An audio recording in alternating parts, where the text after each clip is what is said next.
Hello, listeners. Today, we're going to do something a little bit different. A while back, we asked our community on Patreon if any of those fine folks would like to come on the show as guest GMs.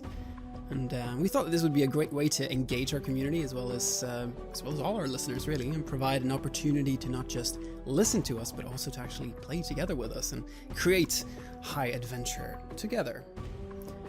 If you would be interested in being a guest GM on the show, you can check out the post on Patreon and then give us your pitch over there. So before I talk more about that, let me just check in first with Hjalmar. You're there? Yes, I'm here in grey, London, windy, nice and moody. Craig, you're also in London. Is it grey and moody over where you are as well? Actually, where I am, it's slightly brighter, perhaps slightly more hope. Maybe the gods are with us today. Sounds like north of the river. And then, let me introduce the first of our two guests who have answered the call. Robert Randle, writer, artist, and actual occultist, who is the man behind the actual play podcast Blackspire RPG, the Blackspire Studios miniatures, and also the YouTube channel The Relicum that focuses on lectures about magic. I also know that you create and write comic books. Welcome to the show, Robert. Thank you. Great to be here, guys. Yes, and it's really, really great to have you. How did you find us, and how did you get into this wonderful world of actual play podcasting? Well, I'll tell you, I've been running my Blackspire game, the Blackspire campaign, for many, many, many years. It's sort of my little private, D&D whatever, thing that I've taken a number of different friends through in a number of different ways. And the idea had occurred to us, my most recent group, a couple years ago. That we had started playing, that maybe we would turn this into like something more. I had no idea that there were other people actually doing this. I thought that was, what a clever idea, right? Record your RPGs and turn it into a show. So of course I start poking around and find that not only am I not the first person to do this, I'm not even close, right? There's all these other shows out there doing all this kind of other stuff, and doing them in a bunch of different ways. And so I started, just researching. Who do you got? What are the most popular shows? Who do people listen to? What do people like? And your show, Red Moon, was one of the ones that was recommended that I check out. So I found your site and I started listening to Black Madonna and I got hooked. And I was like, this is not exactly what I do, but very similar, right? Similar tone, similar, commitment to the story, commitment to the character, commitment to, really making an exciting drama, an exciting story. And while it's not, I'm much more sandbox and freeform and improvisational and whatever, while you guys were focused, at least on this case, and on the module, regardless of what the backbone of the story is, it's always characters that drive it. And so, you need good players, and I just wanted to listen to what you guys did. And then when the time came for you guys to do your Terraticum, or talk about that, at least I was like, that is a great idea. That is to the point where well, now I actually want to support this show, more than just listen. I wanted to support you guys. It looks like a lot of these other actual play podcasts, they all sort of support each other too, and I wanted to get involved in that. And, and support the shows that I like. So, you're one of the ones that I listen to. And then, lo and behold, I've been thinking, how cool would it be to play some Planescape again? I haven't played it since, my buddy Aaron and I used to play it back in, our early, just after college or whatever. And then, along comes your call out, hey, any Patreons want to run a game? We'd love to play Planescape. And it's okay, I guess that's what we're doing. And the rest is, now we're here. Indeed, we are. We are here, and we will be playing Planescape for Advanced Dungeons & Dragons. So we are going to go old school. But let me also introduce our second guest, who is Aaron, who you just mentioned, Robert. Aaron Campbell, who is a comic book artist who's worked with Green Hornet, The Shadow, and the critically acclaimed horror story Infidel that just made it onto the NPR's Top 100 Horror Stories of All Time, and is actually about to become a movie. That is huge. Welcome, Aaron. Thank you, guys. Hello. From 6:30 in Albuquerque, it's Aaron Campbell. Good morning. Yeah, thanks for having us. This is I'm super excited. I haven't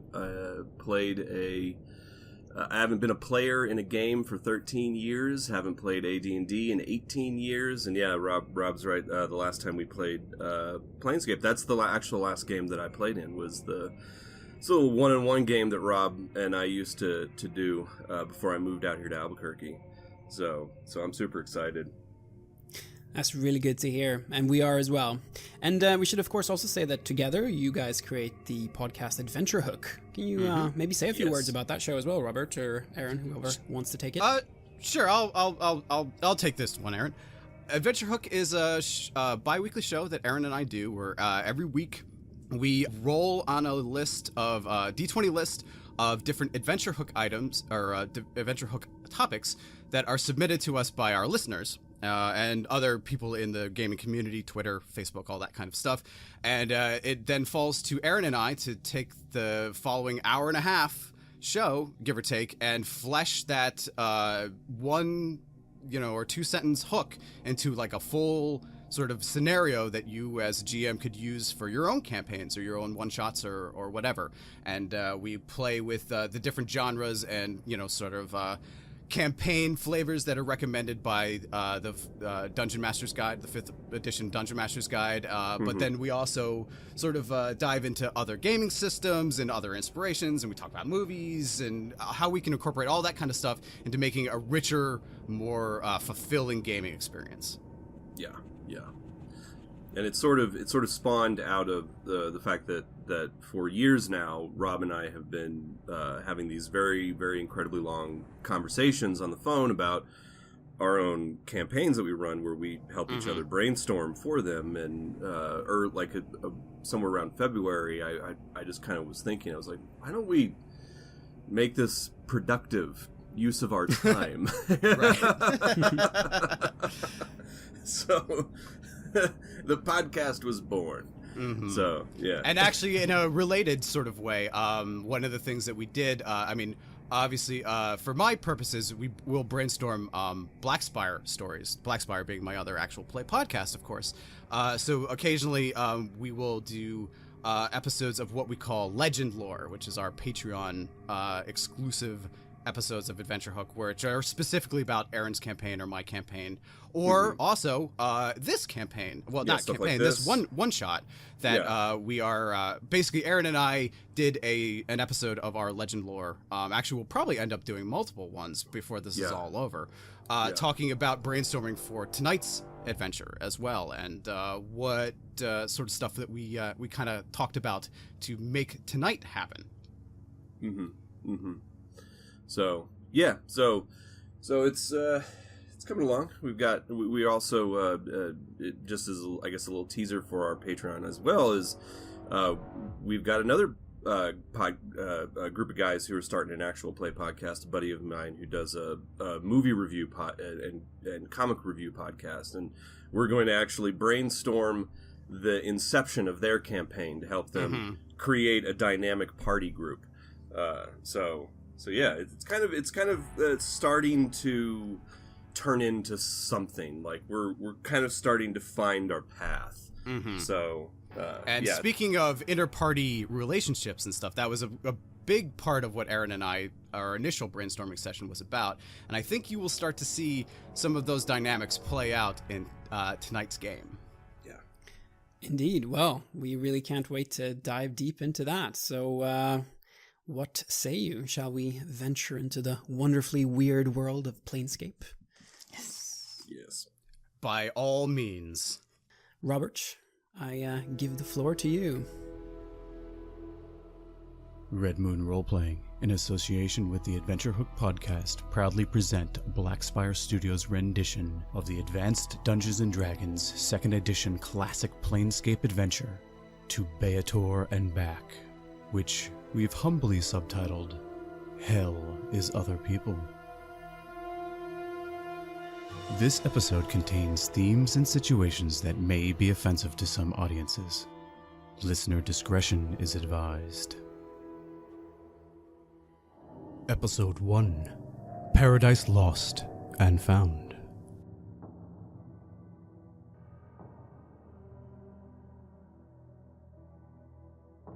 The twin suns sink in the sky over the rolling hills of the surfless lands, lands inhabited only by the druids who pray to the World Tree. Looking over the hills far, far to the northwest, we see the titanic, stretching arms of the World Tree, to which the druids believe that elves, men, dwarves, and many, many other creatures all trace their lineage to. This tree's branches are titanic, immense. They stretch above the clouds. They stretch, supposedly even scraping the stars themselves. Scholars in the modern age estimate it between 40 to 50 miles tall. Its titanic shadow casts an immense gloom over these hills as the twin suns sink, and the bright sun Solaris ducks behind one of these branches, leaving us now in shadow.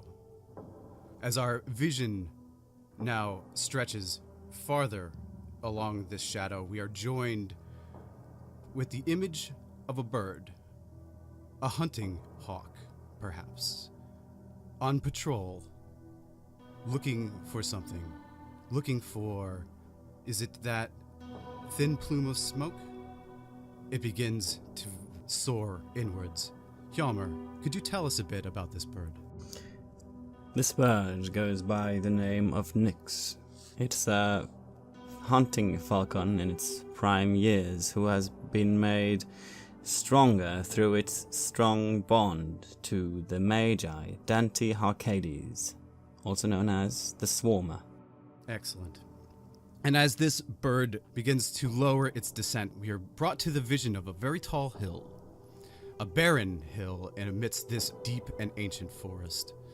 Climbing this hill, now leaving a campsite many miles behind, are a group of men advancing on the top, or to the top of this hill, where we can see now a very thin plume of smoke. And rounding this hill, emerging from the woods, we see the figure of an elf, an elven man. He is dressed in leathers, although they are very intricate and patterned with the designs of his peoples. They're made of not just leather, but horn and hoof, antler and bone. And this elf, those who would know their elven biology would know him as one of the moon elves, characterized by particularly long ears, as well as a shock, in his case, of turquoise hair that tumbles around his shoulders. On his back is a short bow, and on his belt is a very wicked-looking scimitar. And as he emerges from the woods, very silently and carefully, he makes his way back towards this group of men who are advancing on this hilltop. And he stops to address the leader of them, or at least the man who has taken it upon himself to be in charge of this situation, to report to them. Who is it that comes forward to speak to the elf? It's me, Inquisitor Virgil, also known to some as Saint Frostkiss. I step forward, my expression grim. I am keen to hear his news. He comes forward, gives you a very curt bow, and says to you in the common tongue, the language known to many as Oathspeak, Inquisitor, there is but one door into the hill. Besides the plume of smoke from the top, I see no other entrances. If you listen carefully, I believe you can hear him chanting. I believe we have found your quarry, Inquisitor. You are certain that there is no other exit at all? No hidden entrances? Nothing? He looks at you almost offended. He says, I am an elf. I am sure. I do not take heed to his offense. I am way too keen to make sure everything goes correct today. I really don't care about causing offense if it's the difference between getting my man and not getting him. Mm-hmm. Well, at that point, he will step back, and you can see now where, in the direction where he is pointing, there is at the top of this hill, suddenly the grass and even the trees die away and turn to just brown earth. Another 50-foot hill, perhaps, of dead earth, and then you can see a thin plume of grayish smoke emerging from the top of this hill. At the bottom, and basically the ground level, so to speak, you can see dug into this mound there's a stone building basically buried beneath, and you can even see an ancient wooden door still sort of hanging on its hinges there. You still feel that you're probably well out of earshot, but, you can hear certainly the large group of men who are advancing up the hill behind you, and to you, they are making quite the racket. What does Inquisitor do? I look about with a hint of disapproval. Quickly say to the nearest man, "Your men could be heard in the dark by an ogre. Contain yourselves. Stealth is key. We cannot let him know that we are nearby." Is it to the men's commander that you are speaking? Yes. Then, Matthias, who is it that the Inquisitor is speaking to? Then he is speaking to Sir Milton Vesper, Papal Dragon Guard.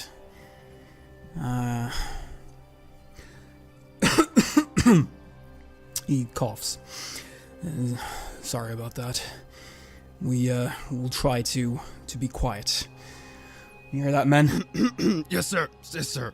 And you can also hear that a number of the men have actually fallen victim to the cold late autumn rains that have plagued your last few days of advancement through the surfless lands. And a number of the men have fallen ill, and their coughs, they threaten to give away your position. Can I roll detect noise? You are likely at this point still very, very busy, and you would have distractions. But if you would like to roll detect noise, you might hear this. Okay. No. Nope. Okay. Well, you are busy. You are busy. So anyway, back to Sir Milton. Yes. And you see Sir Milton, a large man, typical paladin look, wearing a full plate mail, large sword and shield, and around his neck is a small chain with a dragon scale on it. He is a dragon guard, after all, a dragon rider, even. But there are no dragons here. Yes, where is his dragon? The men are often left to wonder. What of his sword, though? His sword is of particular design, isn't it?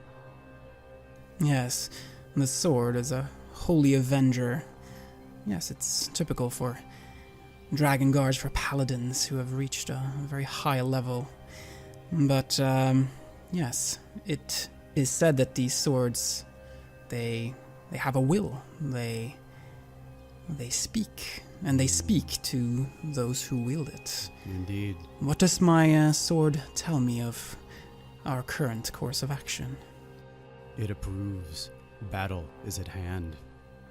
Enemies to slay. That is good. Yes, this will be my opportunity. Yes, I will prove my worth. Yes. It's damn cold. All right. And likely at this point, we would hear a shriek, the call of a falcon, as it dives from the sky to land on the wrist of a third man who likely would join this group at this point. Hjalmar? Having stood a bit aside is Dante Harcades, an royal wizard of the Kingdom of Navulon, sent on this mission by none other than the king himself, Daemon Drexmore I, sovereign king of Navulon. And I join the group. You see me dressed in the royal wizard's garb with marks of my famous family house. Branded on it is the emblem of my house, which is an ancient symbol let's see, what's it called again? What's the name of the symbol? It is based on the ancient Arcusian Empire's solar bark, but as far as the Harcades are concerned, they used sort of the animal heraldry of a manta ray. Yes. And so it would be a symbol, often including still solar imagery, but one way or another, sort of the manta is the animal of House Harcades. Yes. And on my brow is, I have a bit of a brooding look, but as I come up closer to join the company and my falcon joins me, I light up a bit and put on a smiling face, no doubt, coming a little bit from, I wouldn't say sadism, but I find it rather funny how such a large bit of the company have fallen ill to the cold, rather than following the druid's advice on sort of how to take to the weather in this region. Yes, he likely is chuckling to himself as well. But you are, in fact, joined by up to... You could have had as many as 20 leave the camp at the bottom of the hill that you basically have been taking all morning to climb. Up to 20 men to come and secure your quarry. They are guards, loyal guards from the Temple of Solaris. Solaris being the sun, the name of the sun, the white sun, at least. The good sun, as opposed to its twin, the dark sun, Nerith. Who, as Solaris is eclipsed by the branches of the world tree, Nerith still stands, or still shines triumphant, although shine is perhaps not the right word. In fact, the sun Nerith casts a shadow, as opposed to light. And I feel one of the rays play across my face as they move through the branches of the tree, and I think to myself, Solaris never sets on House Arcades. This will be a good day for us as well. A good day indeed. But Inquisitor Virgil, are you getting impatient at this point? Extremely.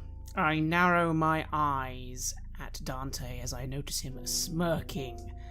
I clench my fist just a little, flexing my fingers back and forth, and I walk over and very calmly remark, "Something amusing, wizard?"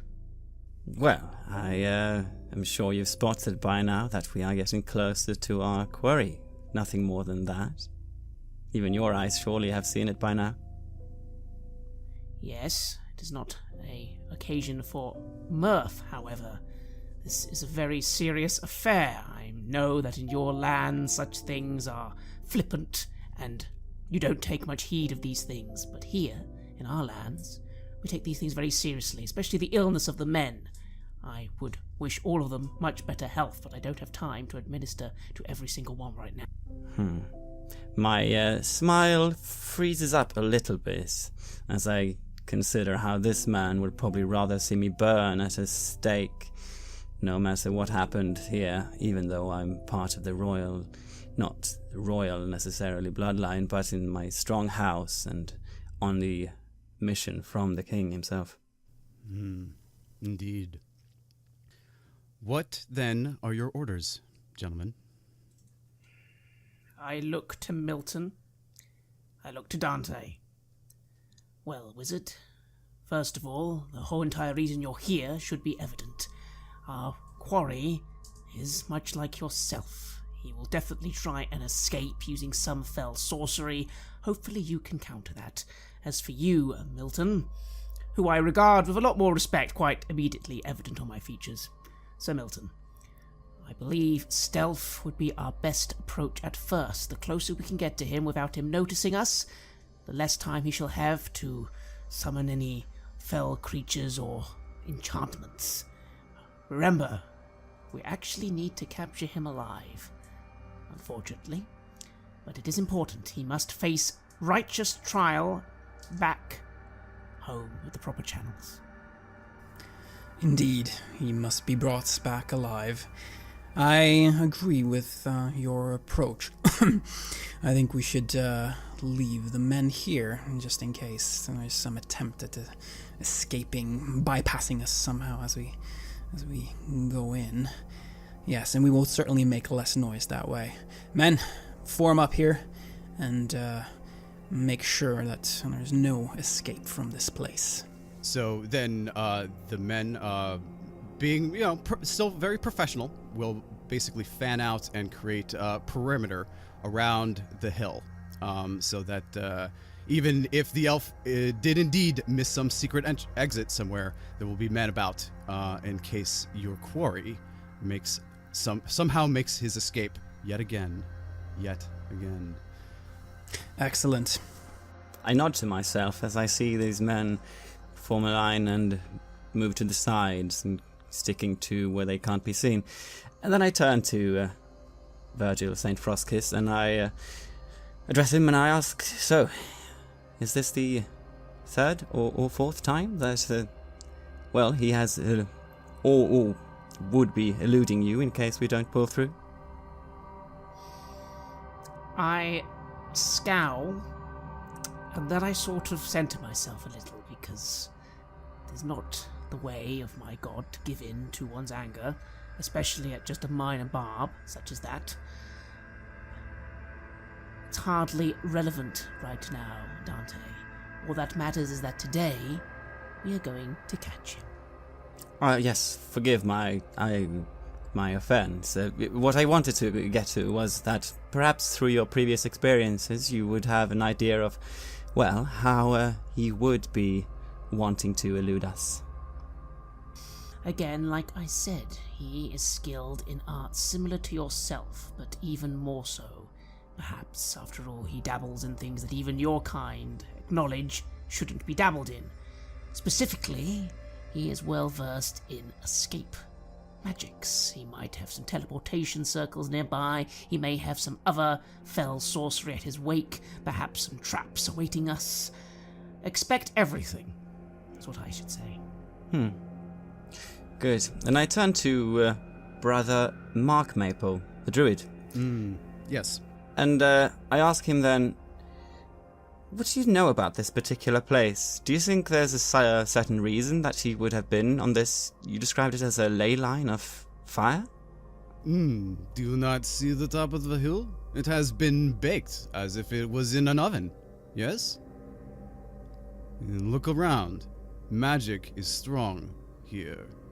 Whoever built this mound, it was not your quarry. Someone long ago found the magic of this place.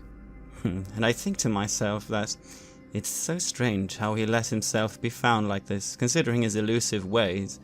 How did it come to be that he found himself in a duel with one of the wizards, one of the royal wizards, which was why word was brought to us that he was here at all?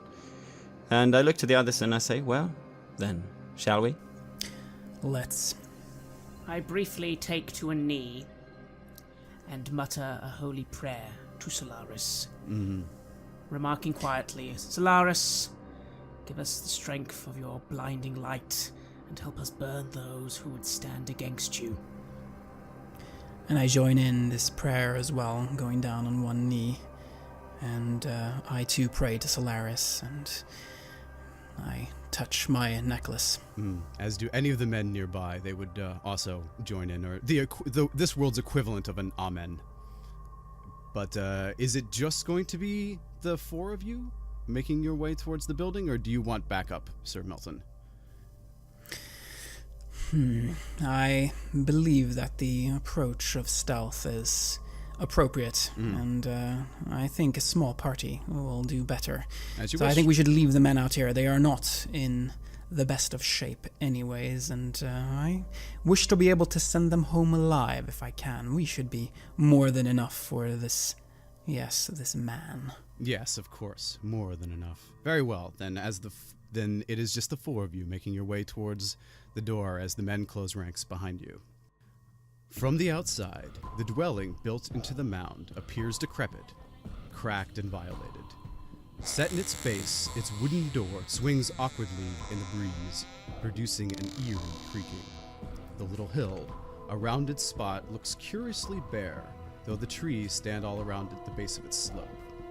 The hill is covered with dry brown grass and dotted with the occasional boulder.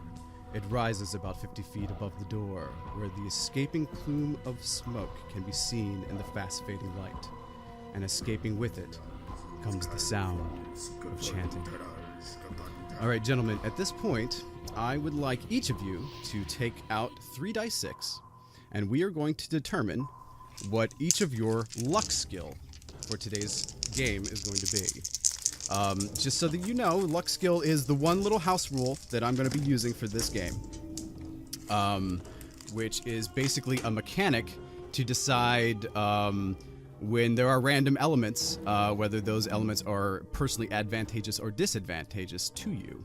Additionally, you can actually spend points of luck. They're permanent spends, but they essentially work like Advantage does in 5th edition. Basically, if you declare beforehand that you're spending a luck point, you get advantage on the roll that you're about to make.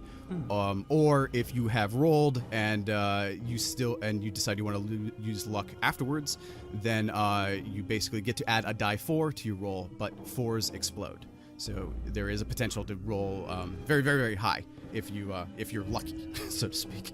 But go ahead and just give me, rattle off, if you would, what your luck scores are. What does this mean, force explode? What you said? Oh, if you roll a 4, then you get to roll another 4. Okay, die 4 yeah. add to So, it. okay. Okay. I got 13. 13 for Virgil, all right. 12 for Sir Milton. Milton, okay. And 4 for Dante. Dante's a 4? I rolled 2 1s and a 2. It is I not got your it. lucky And day, Dante. I got an 8.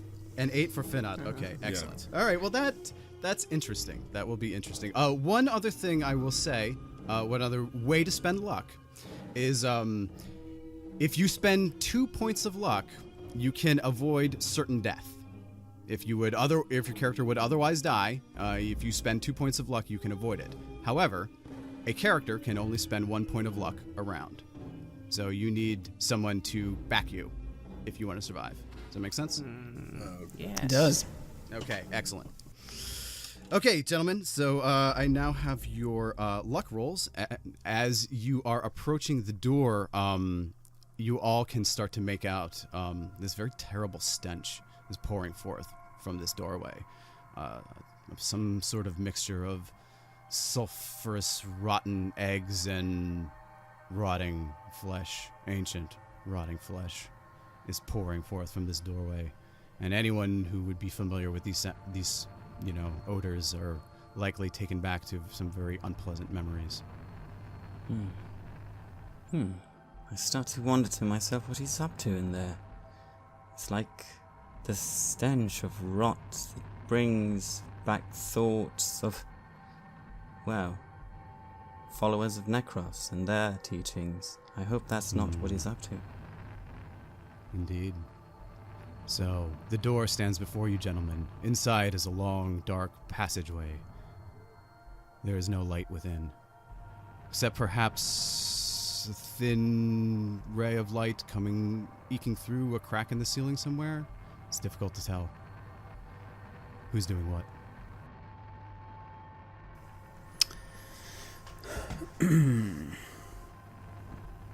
Well, I shall go first. I am the biggest, and if something will befall us, it is best that it befalls me. Very well.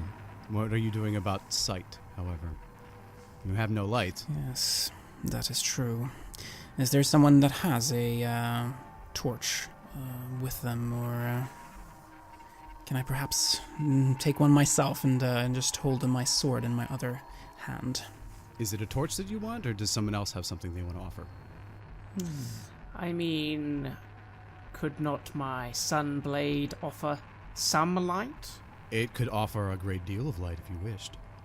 But yes, if you were to pull it from its scabbard, this hand-and-a-half sword begins to glow with brilliant golden fire. Yes, I do this, although I do try and contain the light a little if I can. Yes, you can. It is You can, if you wish, actually even diminish it almost so that it would be something akin almost to like a glow stick. You could definitely scale it back that far. I would prefer that for now. But also, in combat, likely it bursts into holy righteous flame. Acceptable. Oh, so how's my vision? I do, after all, have infravision at the moment. Can I see a little better than the others? Oh, you can see much better than the others, yes. Yes, you can see inside. Inside, you can see some sort of large chamber within, and you can tell that it has been abandoned for some time, although it has seen some recent use. Is it Milton going in? Now that he has the sword at his back? Seeing what is happening there, I nod approvingly and I move my arm as to show, please. I am in a way relieved. The dark is not my friend. Does that mean the Inquisitor goes first? Yes. Very well. And the Inquisitor can step before the Paladin and step forth into the mound. What does Dante think of this? I look at the blade with minor distraction upon my face, and I whisper a few words to Nyx to let him soar above the place and keep an eye out for anything that would come by, or leave, rather. Do you want him circling around the mound, then? Yes, that's what I wish him to do. Very well. Then he will take to the skies and circle very closely, but keep watch. And the three of you can enter into the mound. But 30 feet within, you discover an ancient chamber. Even those of you with a cursory knowledge of history would recognize that this building must be thousands of years old, dating back to the ancient Arcusian Empire. You can, in fact, even see depictions of the solar bark in the ivory white paint that is chipping away from the walls.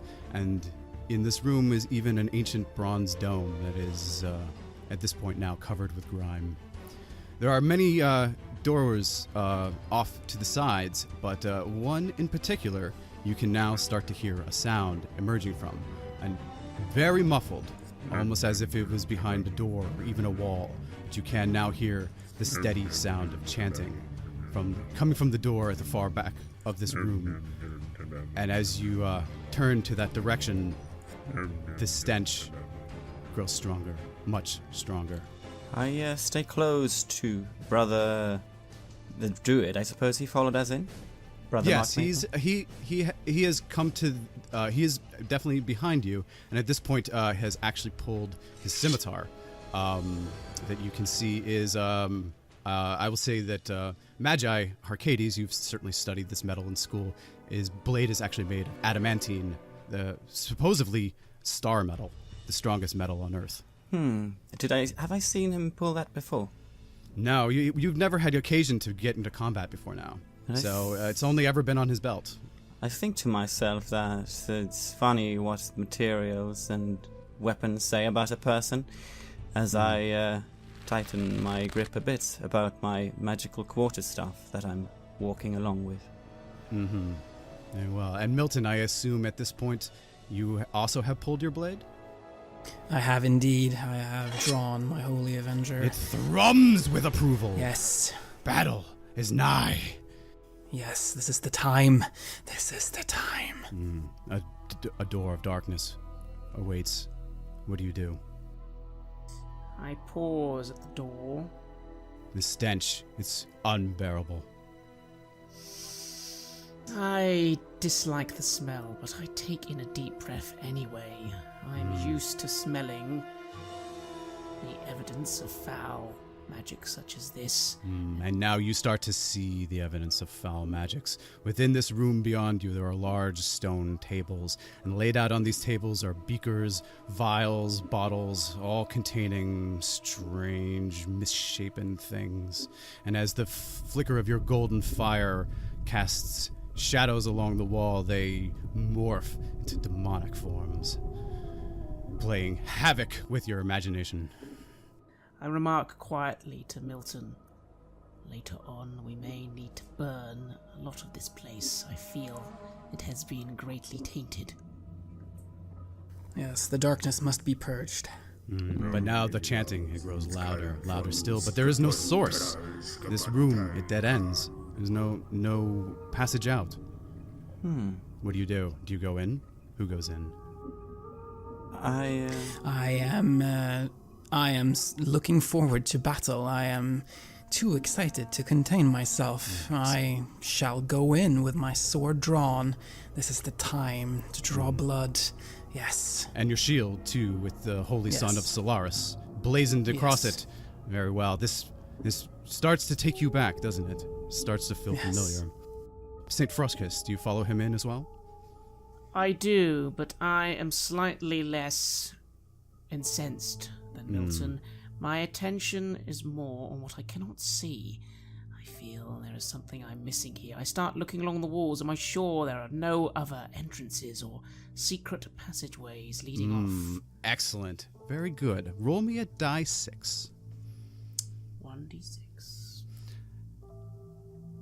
And Magi Harcades, what are you doing at this point as well? My gaze plays over the emblems of my house, or rather that our house has adopted, that suddenly finds itself on these old walls. And I look around at the walls as well, and I follow, seeing that the Inquisitor is looking around. I do the same.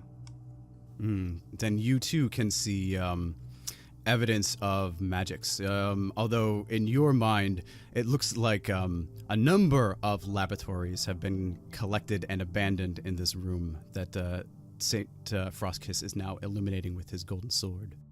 Okay, sorry. What did you roll, Craig? I rolled a 3.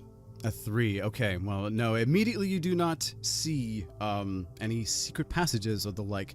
However, at this point, Milton and Virgil must roll for surprise. So to roll for surprise, you roll a die 10. And if you roll 1, 2, or 3, you are surprised. I am surprised. 3. You are surprised. How about you, Virgil? Sorry, what do I roll again? You roll a die 10, and if you roll 1, 2, or 3, you have been surprised. Excellent. D10, just a second. Aha, right. I rolled an 8. Okay, so you will not be surprised. Although this makes sense, because it was actually Sir Vespers who rushed in headlong, thirsty for battle.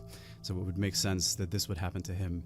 If you burst, more or less, into this ancient, dusty laboratory, as the shadows flicker and play across the wall, and this stench grows worse by the second, suddenly you are greeted with a horrible visage. Something emerges from the shadows of the corner. You mistook it for an illusion, a play of the light, but in fact, it is a form, a physical form, and you are greeted with a monstrous image. Imagine, if you would, shambling, rotting corpse, but beyond just what you would imagine of typical desiccation. This is where a corpse has been subjected to severe degrees of decomposition, where the flesh and skin has almost melted off of its bones, except it's even worse than that, for rather than being desiccated and falling away, it is more like it is a glob of molten flesh that melts off its bones like tallow, like wax, and the thing looks at you with all too human eyes of anguish as it lunges at you, making a horrible scream. And it will attack you with its bony, dripping hand. But your armor protects you. It gets its hands around your gorget, around your neck, but it can't find purchase. And I am having been surprised to take a few steps back, and I realize that this is real now. This is real. It is and real. I start to fumble for my amulet, my holy symbol. Very well. Everyone will roll initiative now. I assume I heard that. At this point, you would have heard the shout, yes. Although I imagine you are still in heavy concentration, and you may not want to break it. Yeah. But everyone will roll initiative. Initiative in 2nd edition is, again, a die 10 roll, and you want to roll as low as possible. But if you will look on your sheet, depending on really how we should be doing this, we really, in fact, should be using chat, at least in cases where we might be opposing one another in certain scenarios or whatever. But in this case, I think you guys are on the same team, so it's not a problem for you just to declare your actions to me. But you should be declaring what you'll be using so that we can determine what your initiative should be. Because different weapons, different spells, they all have different initiative modifiers, right? Yes. So Indeed. at this point, everyone should declare what, for Dante and for Brother Mark Maple, they have heard this shout, but they have not seen this creature. Virgil, you've seen it at this point. You've turned to see this thing throttling, or attempting to throttle Sir Milton. So Yes, you are not surprised you will be rolling in regular initiative. Does that make sense? Indeed, no, and I will wield my sunblade and drive it straight into this creature if I can. And Milton, is it I assume you'll be attacking with your blade as well? I am actually grasping for my amulet. My amulet right. versus undead. I'm thinking that this can perhaps be turned away somehow. So Dante, I what attempt to about- use that one. Very well. And then Dante, what about you? I have just heard the sound coming from in there. This horrific shriek. And I think what I first would want to do is to see what that is. But I'm going to approach behind the other two and sort of keep a bit of a distance before I do anything. Very well. So you aren't entering the room just yet? Well, depends on how far in they are going. If they are going in and I can be behind with a bit of distance. Well, I would say that probably Sir Milton went in at least a good 10, 15 feet into the room. Yeah. And Sir Virgil probably followed him at least 5 or 10 feet behind. So there's room to step in. Certainly. You can step into the room. I'd walk in and see what's happening, having my quarterstaff ready, but not deeming it necessary to enter combat probably with these two hunks in front of me. Very well. Then you are basically rolling initiative with your quarterstaff. So everybody go ahead and roll for me. Lower the better, remember, and add your initiative modifiers. So I rolled a 1. Nice. Sir Milton rolls 3. Excellent.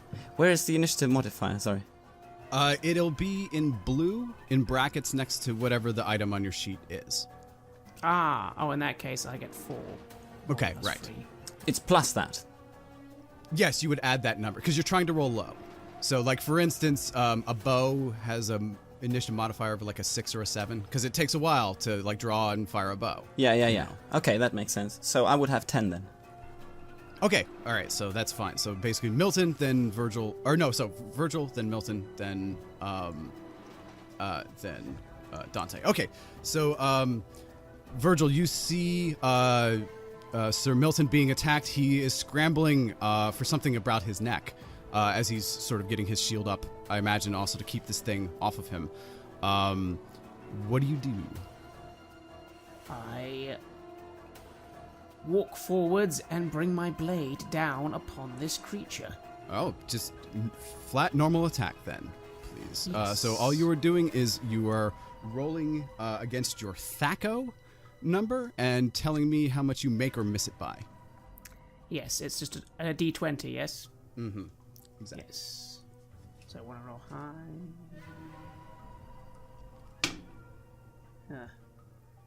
That's a 9 on the dice.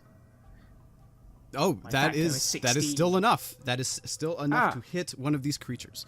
So St. Frostkiss steps forward very diligently, probably with a look of scorn and disdain on his face, and plunges his flaming blade into this creature's chest. So roll me 2d4 damage.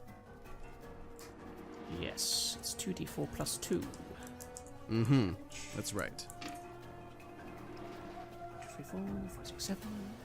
9 damage. Excellent. Okay. This thing lets out a pitiful, howling shriek.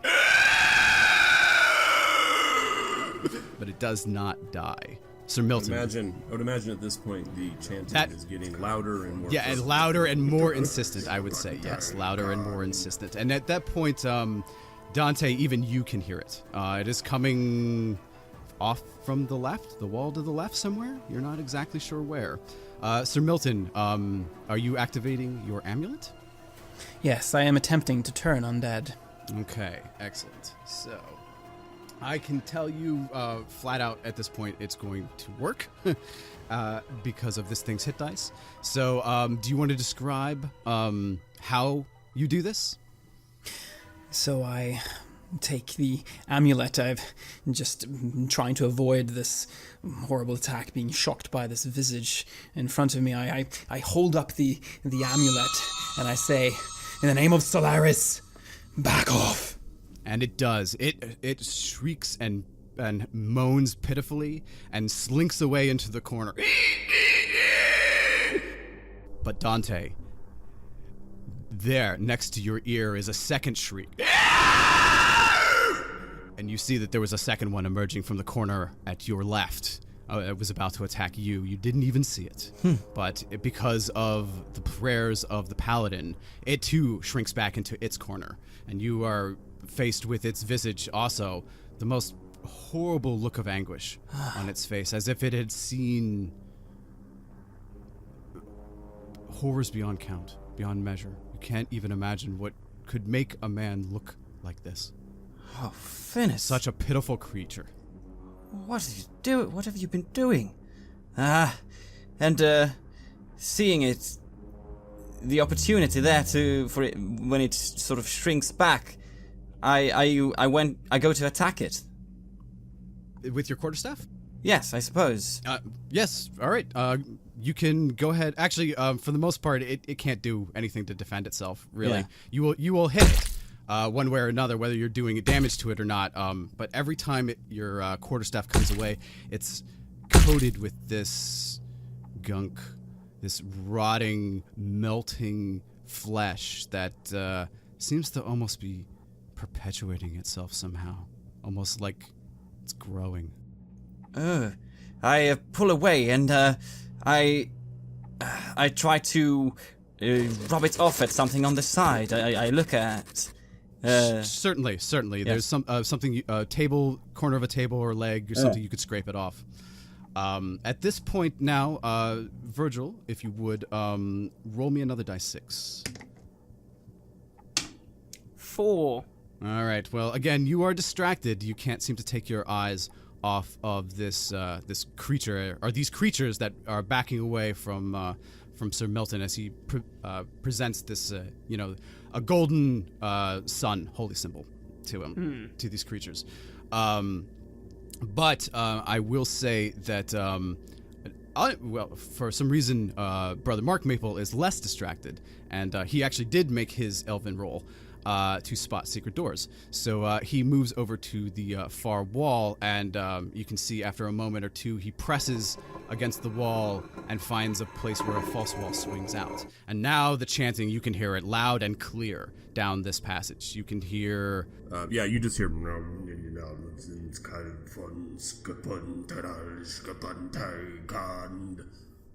Okay, so now Saint Frostkiss, you hear your quarry clear as day. What do? Do you face these creatures, or do you turn and face him? We don't have time to be distracted by these lesser beings. I believe in Milton. He can handle this, I'm sure. And I walk quickly to that newfound door. I don't charge through. I just quickly appear and peer through. I also hold back my sunblade just a little so the light doesn't directly go down the hallway. Understood. How about you, Dante? When this happens, what do you do? Having just rubbed off the gook or whatever it was, the icky thing from this The blobs of molten, rotting flesh? Yes. I look at it in disgust, and as I see the doors being swung open all of a sudden with the elf there and the Inquisitor leaving the Paladin to fight these things, I decide to follow along as well. I don't want to leave Finnet on his own with the Inquisitor, whatever is happening in there and whatever he is. My true question for you, though, is do you go before or after the Inquisitor into the chamber? If I have time, I would go before. Very well. Then, St. Frostkiss, would you and Dante please roll off initiative for me? Mm-hmm. And since you're not using weapons, we'll just use a regular die 10. Yes. 3. 8. All right. Sorry, Dante. The Inquisitor reaches the doorway before you and has already started to enter. You can come right at his heels.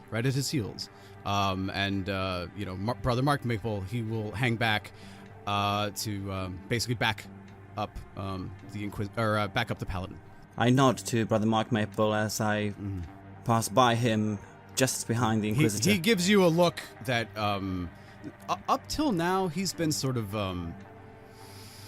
not checked out, maybe. But he does have that sort of elven detachment from human concerns, that kind of stuff. He did this because it was a job. He was hired to be a guide. Up till now, he has seemed very uninvested in your entire mission. But now that he has seen this thing, there's a look of fear on his eyes, and he gives you a very knowing look that says, "Be careful." Yes, and that's what I'm responding to as well with my nod. Excellent. So then I take it that you are entering the room? Yes. And then, Milton, what is your plan? I shall slay these pitiful beings. I shall end their suffering. They are defenseless, it seems, and that does not sit well with me necessarily, but I look at it as, yes, ending their suffering and letting them go into the great beyond, perhaps meeting Solaris. So I shall attack them at first chance. Very well. Well, you will. You have one in front of you. That he's very close. We don't actually need to play it out. It's attempting to get as far away from you as possible. A single sword swipe from Sir Milton Vespers is enough to finish the one that was already attacked by the Inquisitor, and it howls pitifully, and then falls silent. As for the two gentlemen entering the room, however, the door opens into a vaulted chamber lit by a pale blue glow that seems to radiate from the walls. The ceiling rises a good 30 feet above the floor. Supporting buttresses meet in the center as in a cathedral's dome. Alchemical equipment line the walls, while potion bottles, chalk, and vials litter the tables closest to the center of the room. Within a series of concentric magic golden circles inscribed on the floor in solid gold stands a man chanting before a smoking brazier.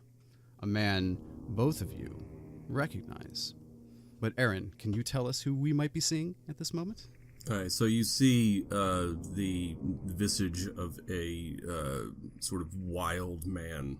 At first glance, you would think that he's completely lost touch with humanity. He appears more at home just on the streets begging in Navulon than he does Wizard's Laboratory. He's wearing, at first glance, what appears to just be the soiled shroud of a hermit.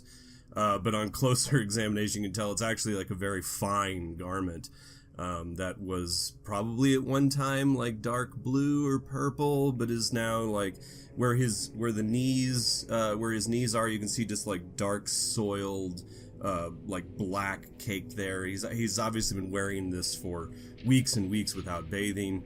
His hair is just completely unkempt, just wild and everywhere. And you can see like his bangs, like he's just kind of hacked away the hair in front of his face to keep his face clear, I guess.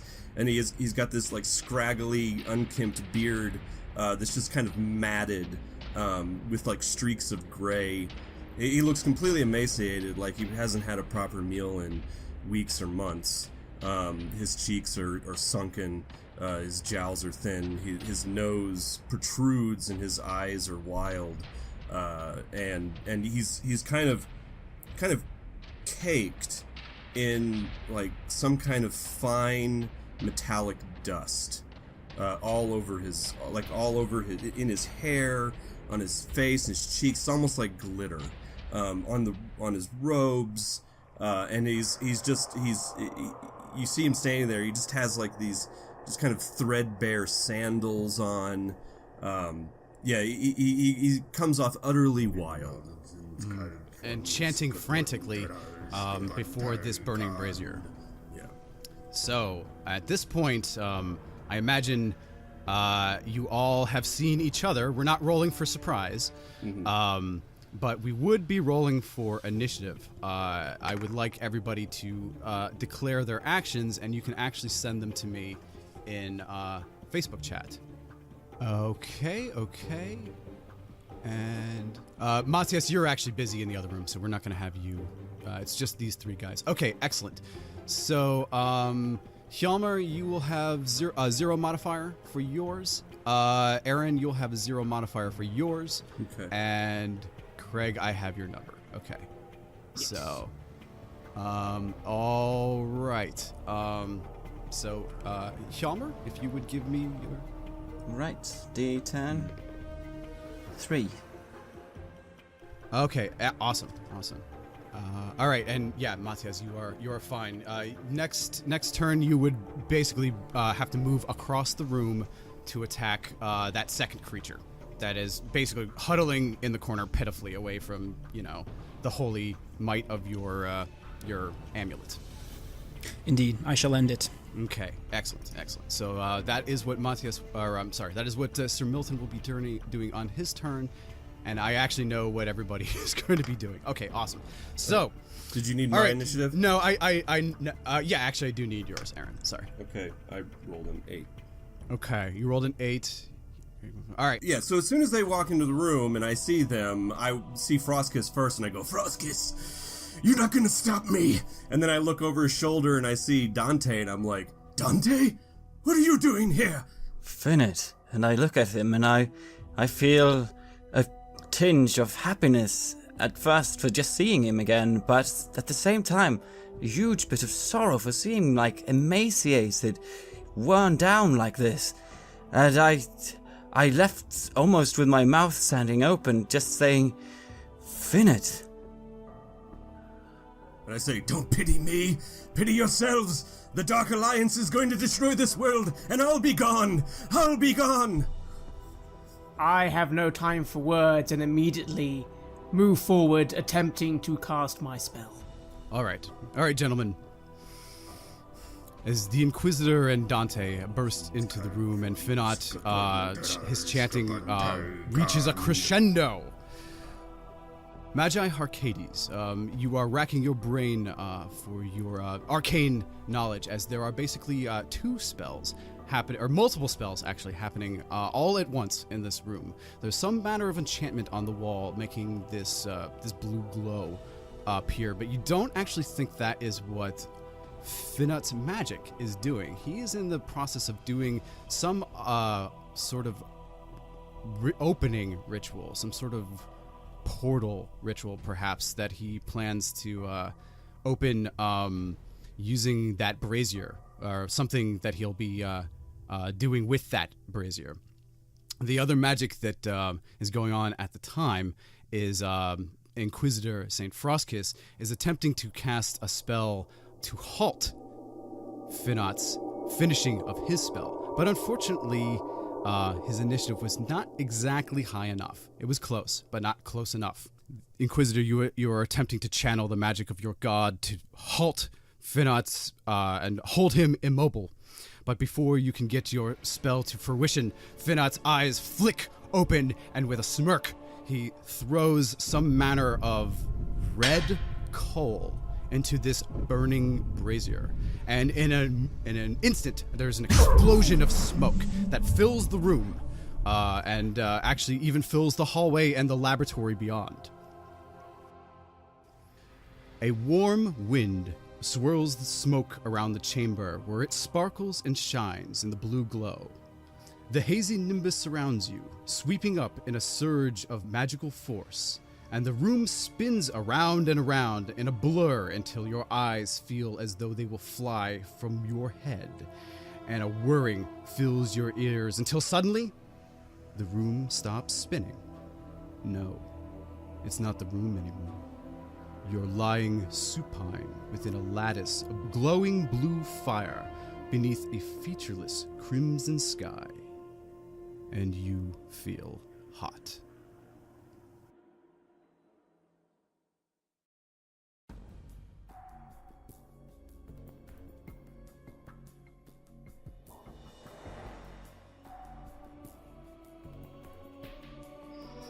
For it seems that no matter where on Terregastia I escape to, eventually my old foe, Saint Frostkiss, will find me again.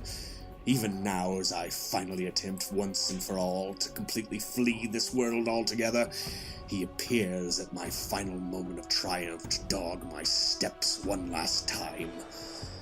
Somehow my old academy acquaintance Dante Arcades must have helped the Inquisitor track me here, but they're too late. Too late! They may have caught up to me, but not quickly enough to stop my ritual. I'm certain I finished the incantation in time, but did it actually succeed?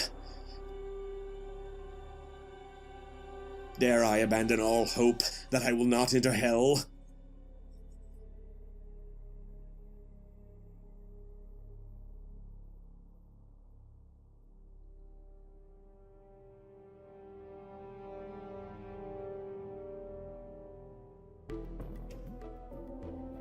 This episode features music from the enhanced soundtrack of the classic video game Planescape Torment.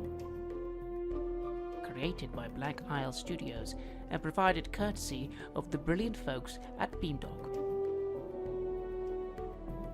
Visit beamdog.com to access digital downloads of more classic RPG video games, remastered gaming soundtracks, and other great role-playing resources. This episode of To Beator and Back features music from Metatron Omega, Off the album Gnosis Day, Halgrath, Off the album, Out of Time, Flowers for Body Snatchers, Off the album Aoki Gahara, Atrium Carceri, Off the album, Codex. and made available courtesy of their label Cryo Chamber. Visit cryochamber.bandcamp.com for more dark ambient. Various music and Foley content used in this program has been made available for use under the Creative Commons by Attribution 3.0 license. But extra special thanks is due to Kevin MacLeod of Incompetech, David Feslian at feslianstudios.com, and the many inspired folks over at zapsplat.com and freesound.org. The Blackspire RPG campaign episodes simply would not be possible without the use of these resources. If you're curious for more, find Blackspire Studios on Facebook or visit Robert Randle's site, therelaquum.com, a blog about art and magic, comics and gaming, and how they all tie together. For more information concerning his various projects, you can follow him on Twitter at therelaquum and his actual play podcast at Blackspire Pod. And releasing on the weeks opposite to Blackspire, you can hear Rob and Aaron on their other podcast, Adventure Hook, where each episode these two comic book pros develop a random story idea for game masters to incorporate into their own RPGs. Find Adventure Hook on Facebook and Twitter, and also be sure to follow Aaron using his handle at allmancampbell. And be sure to submit new ideas for their random D20 tables using the hashtag #NewAdventureHook. And of course, be sure to visit redmoonroleplaying.com to listen to more dark actual play RPG adventure, including such games as Cult Divinity Lost, The Curse of Strahd, Vampire the Masquerade, and a lot of other games and one-shots.